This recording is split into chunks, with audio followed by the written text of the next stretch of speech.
Hello and welcome back. I have just watched Hollow Man on this terrific edition from 88 Films. Honestly, this artwork is amazing that they've done. The movie itself is one that I hadn't seen in the longest while. I'm a big Paul Verhoeven fan. I like the movies that he's kind of done. His Hollywoodized ones anyway were always pretty terrific. And I was looking forward to going back to revisit this. The basic story is about this brilliant scientist, Sebastian Cain, played by Kevin Bacon, who has discovered a way of making people, animals, invisible, and has just solved his major problem, bringing them back from that invisibility. And of course, he is a little bit of an egomaniac. You know, it's all about him. He is the best, and he doesn't want to let his superiors know. In fact, he likes being kind of off the books and being able to do what he wants to do when he wants to do it. And he decides that it's time to move into human trials without any kind of authorization or approval, and decides that the perfect test subject should be himself. What could go wrong, really? Well, actually, quite a lot, because he discovers that he can't come back.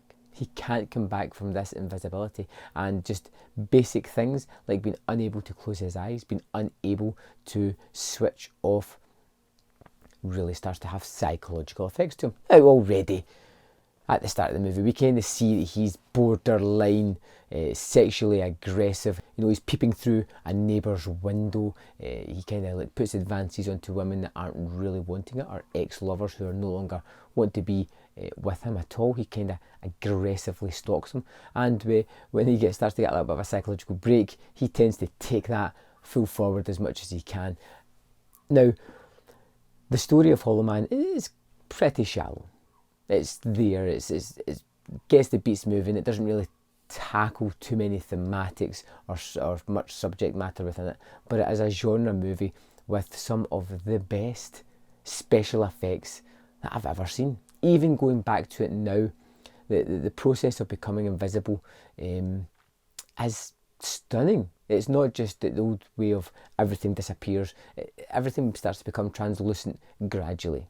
First the skin, and then it seeps into the tendons and the muscles, and then finally down to the bone matter, and it's just such a cool visual image. And the movie has quite a few times where this works. There's one where they bring a gorilla back from being invisible, there's one where Kevin Bacon becomes invisible, one where he partially comes back, but it really gets to this kind of murderous slasher-esque finale that the movie has.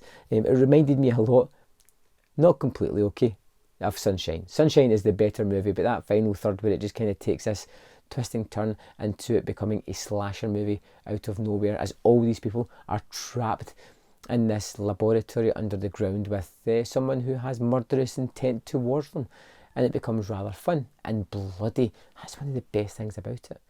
It feels like a movie that's almost out of place. I can understand why it wasn't as successful as it may have expected to have been. It tackles a kind of genre filmmaking that is probably more popular now than it was back at the time. You know, it has that slasher aesthetic, has those really cool, expensive special effects, has some really good actors who know the exact kind of movie that they're in, and it's just a fun, entertaining watch. But of course, it is flawed. It's not perfect at all. Some of the leaps and bounds that they make are just a little bit too hard to follow, a little bit too hard to believe in. The characters are somewhat one note and a little bit off-putting, especially Sebastian Cain, who is an interesting character, but his over bravado and machismo is just a little bit too much for me to really attach myself to. I like the fact of the nature of him being stuck within this invisible state and how it is beginning to sort of work away at his psyche. I like that element of it. But of course, it doesn't really explore that too much. It just goes straight into a blood-filled finale, which I kind of appreciate. I like the big explosive finale that this kind of thing has.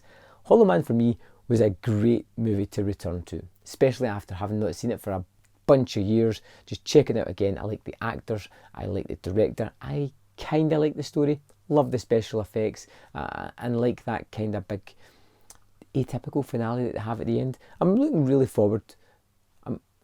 looking forward to getting into checking out part 2. I know it's pretty much got nothing to do with this, but for some reason I have this direct-to-video high hope that it's going to be at least watchable.